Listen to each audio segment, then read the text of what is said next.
सेपटे संभाव्य बात्या पाई चिंतार गंजाम जिलार चाषी बात्या आसिले जिलार अनेक अंचल फसल उजुड़ी जिबार आशंका थिबा बेले जीरो काजुलिटी पाई जिला प्रशासन तत्पर होइछि। तेबे गंजाम जिला हिंजिलिकाटु ब्लॉक अंचलर चाषी माने किपरि सतर्क रहिबे चाष सुरक्षित रखा जाय पारिबो से नै चेष्टा जारी रखिथिबा बेले तांको सहित अधिक आलोकपात करिसेंती हिंजिलिकाटु रिपोर्टर पवित्र पात्र।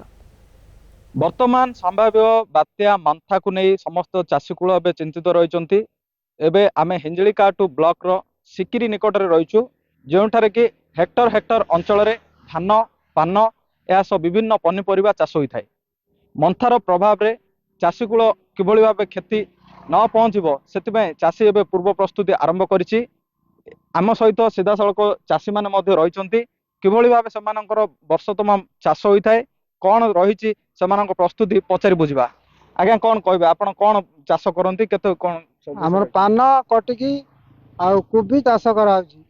बन्या बात्या आसो बोली 27-28 लिस्ट रे आम शुणिकी भय लगी आम जगन्नाथ महाप्रभु मुंडिया मार्चु केमती न आसू आइले तो आम सब नष्ट आम दिया कौन मिल आम कि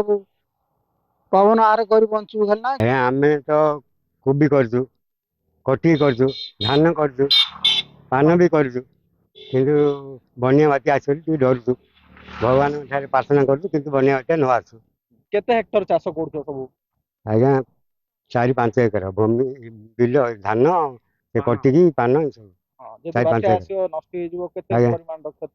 आज्ञा केते सेटा कहि होबनी आज्ञा सेटा कहि होबनी हमर 50-60 हजार खर्च होई आज्ञा केते नष्ट होई के हमर धान पान नल सब किनले तो 20,000 होई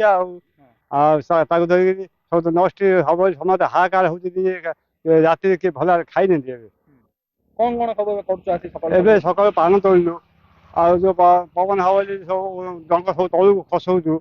अब भांगी बोली पवन भय आमदी किस केबे नहीं केबे सरकार साहाय्य किछि साहाय्य केबे नहीं आमदी खाली आमे असंता देई आमे चलछु आगा। संभाव्य बात्या को नहीं से वर्तमान चिंतित रही सहित सतर्कता अवलंबन करपरि भाव पान रही पान तोड़बार से व्यस्त रही अन्य कार्य से लगी पड़ते प्रशासन एप्रति सजग हो चाषी मान सतर्कता करने आवश्यक हो पड़ी। हिंजिलिकाटू पवित्र पात्र, कलिंग टीवी।